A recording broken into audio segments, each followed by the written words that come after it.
A government-funded study about puberty blockers for transgender teens went unpublished because of politics. And here's the other thing about chest surgery.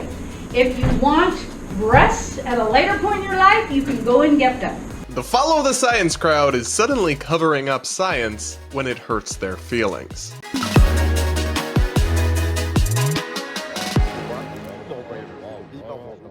Up first, we've got to talk about a truly crazy story where an activist researcher received nearly $10 million in taxpayer money to do a study on the effect that puberty blockers had on gender-confused youth, and now is refusing to release the results of that study for explicitly political reasons, as the New York Times just reported. So get this, a government-funded study about puberty blockers for transgender teens went unpublished. Why? Because of politics. At least that's what the lead doctor of the research told the New York Times. Dr. Joanna Olson-Kennedy spearheaded the $10 million research in 2015. It was intended to show providing trans adolescents with puberty blockers, drugs that prevent the development of breasts or a deepening voice, for instance, that would lessen depression and distress from gender dysphoria. Researchers recruited 95 trans teens from across the country, gave them these drugs, and watched what happened. Fast forward 9 years later, the results show not so good conclusions. In fact, there was no evidence whatsoever that puberty blockers improved the patient's mental health. Dr. Olson-Kennedy, a prominent trans advocate in the medical community, admitted to the New York Times that she withheld the results of the study because of the overall political climate. Quote, "I do not want our work to be weaponized. It has to be exactly on point, clear and concise, and that takes time," end quote. That's right. A massive taxpayer-funded study into the effect that puberty blockers have on the mental health of transgender-identifying youth is being withheld because the author is nervous that its conclusions would be weaponized by political actors, unlike herself, who's clearly not political at all. This story has sparked a lot of outrage online, not least from the outspoken author J.K. Rowling. She wrote in a tweet, "We must not publish a study that says we're harming children because people who say we're harming children will use the study as evidence that we're harming children, which might make it difficult for us to continue harming children." Yeah, I think J.K. is pretty much spot on that one. And the thing I find about this that's so frustrating is that this is the same crowd that told us for a long time to follow the science during COVID, even though they were often misstating the science or overstating it or acting like there was a consensus about things where there was actually a high degree of uncertainty. They told us, follow the science, don't question the science. But now, on this other issue of gender medicine, when the science is undercutting what left-wing activists and gender ideologues believe, suddenly they don't want to follow the science. They want to cover up the science and obfuscate it, which the other piece of this is a taxpayer-funded study. I think the public has every right to know the results, and frankly, it shouldn't be optional. It shouldn't be up to the author or the researcher's discretion. Maybe there's some rare exceptions or cases where a study shouldn't be released, but the rule should be that you must release the results to the public if you're getting taxpayer funded. And then maybe there's rare exceptions you could apply for if there's something that unique circumstance. But yeah, if you're taking taxpayer money, we have a right to know what you did with it and what you found. Whether or not you like the political implications of those facts is irrelevant, and it's antithetical to what science is supposed to be. You're not supposed to be doing experiments with a specific set goal in mind that's ideologically based and then only releasing the results if it meets that goal. That's not science. That's ideological activism. That's propaganda. And it's certainly not something that should be taken seriously or funded with millions of taxpayer dollars. It's just disturbing because we have Dr. Joanna Olson-Kennedy here, who's one of the most prominent transgender medical transition advocates and who's testified as an expert witness against legislation restricting this medicine, now covering up evidence and studies that were performed that would undercut the political ambitions of Olson-Kennedy. And I think that's a really disgraceful thing to do because it shows you don't actually have the kids' best interests at heart. Because if you did, you'd want to know what's the best way to treat young people who are going through this, not want to just promote a certain path or narrative and cover up evidence to the contrary. That is not science. That's not putting the kids first. That's ideological partisan activism masquerading as science. And this woman, Dr. Johanna Olson-Kennedy, is a really radical activist. I want to play you this clip that the reporter Benjamin Ryan covered that I saw over on his Substack, which I'll link to, of undercover video taken of Olson-Kennedy, where she says basically she thinks teenagers can consent and make adult-like decisions, and it's no big deal, and their brains are perfectly able to handle it, with a bizarre twist at the end of her comments. I'm just gonna say this, that actually people get married when they're under 20. Actually, people choose colleges to go to. Actually, people make life-altering decisions in adolescence. All the time. All the time. And honestly, most of them are good. It's just the bad ones that we talk about. Oh my God, the cinnamon challenge, right? I mean, why do we know about it? Because it's a thing, and it's not common. Like, most teenagers aren't eating cinnamon, right? But some are, and they're on YouTube, and that's stupid. But we don't put on YouTube the things that are really good decisions, right? Oh my gosh, my kid took the SATs. Not a very exciting after-school special, right? But so what we do know is that adolescents actually have the capacity to make a reasoned, logical decision. And here's the other thing about chest surgery. If you want breasts at a later point in your life, you can go and get them. Oh?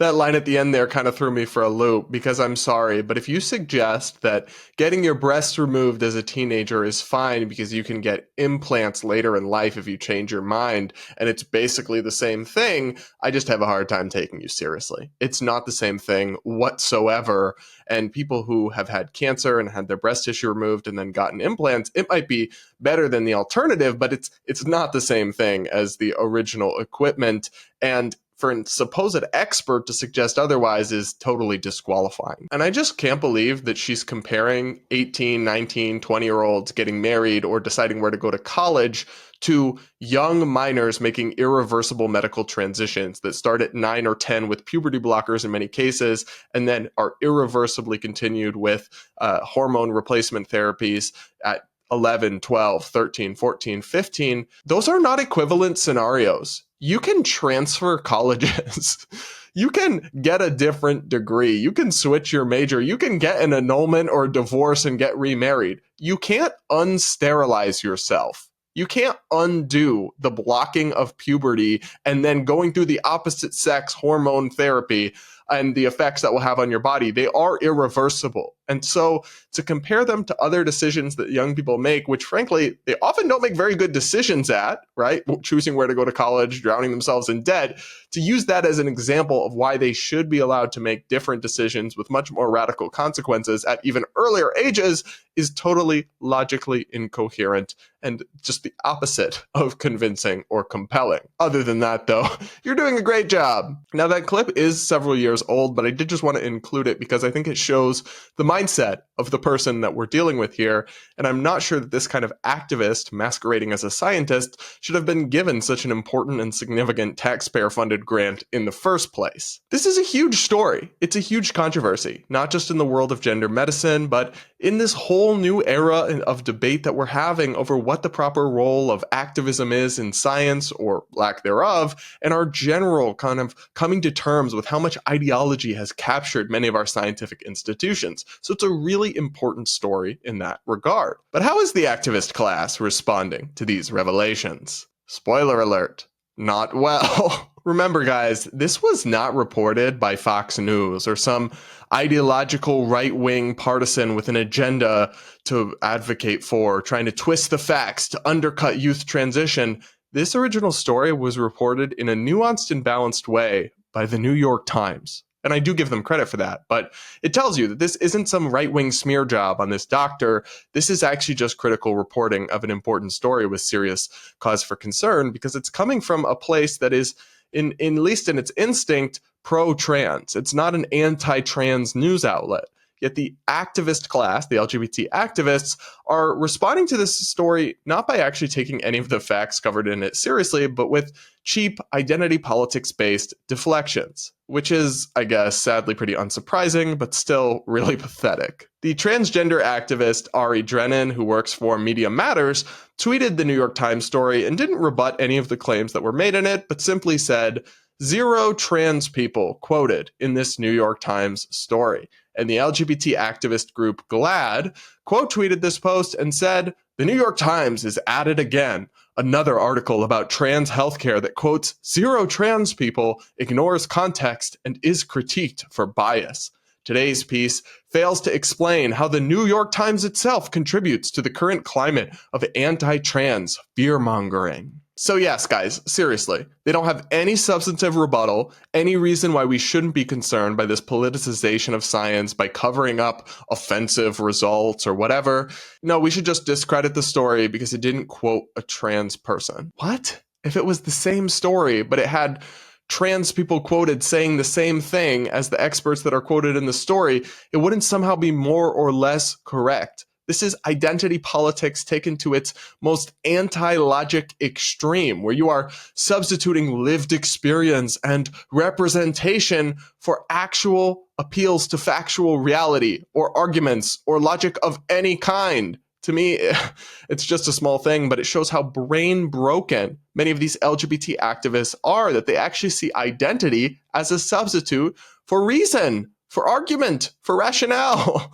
It's really, really glaring stuff. But to me, it also speaks volumes that they don't have any actual defense for this insanity that we're witnessing of transitioning children by the thousands as minors and then covering up science that undercuts the efficacy of such a practice that is so controversial and frankly so barbaric in many cases.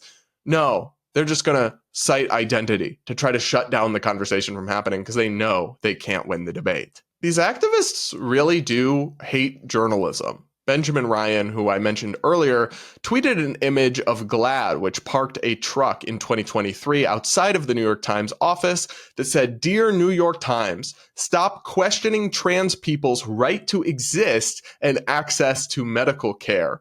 Every major medical association supports healthcare for trans youth. The science is settled. Why is the New York Times ignoring this fact?" Narrator: the science was not, in fact, settled. Because just a number of months later, the UK's CAS report and many other public health agencies in Europe would come out with sweeping findings that dramatically undercut the fake, hollow consensus of major American medical associations, a consensus which has also started to be chipped and fade away, actually, as some have started to break off. But it showed that that was really based on ideology and partisanship and low-quality evidence, not high-quality evidence. So the science was not settled. Science is never really settled. Science is an ongoing process of discovery and debate. And they were saying to the New York Times that you shouldn't be questioning the claims of activists and a community when that is literally the job of journalists, is to question narratives and examine them for truthfulness and factuality. So it's not surprising that GLAAD's more recent approach to this controversy is similarly antithetical to journalism or open inquiry or curiosity at all. I found this story really disturbing, but to me, it's just emblematic of one of the things I've talked about at great lengths on this show and just in general, which is the ideological capture of many of our institutions, including scientific institutions and medical institutions, whether it's the DEI madness or it's this ideological trans activism over kind of actual scientific inquiry. And I think we need to root it out, really, stem and branch, and particularly at the governmental level, right? This was funded by the NIH. Sorry, but we need to cut back that funding or at least add strings that if you're going to take the funding, you must release the results. And we need to be specifying funding at the very least going to actual researchers seeking truth, not activists masquerading as scientists. I really just don't think that should be too much to ask. But then again, it is 2024, and our standards just in general are absolutely on the floor these days. What did you guys think of this crazy story? Let me know in the comments, and do hit that like button while you're at it. Remember to leave your thoughts in the comment section. I do take the time to read the comments, and I pick a few to respond to in every episode, so do leave your thoughts below. And if you leave your comment with a super chat or a super thanks, I'll definitely read it on tomorrow's show.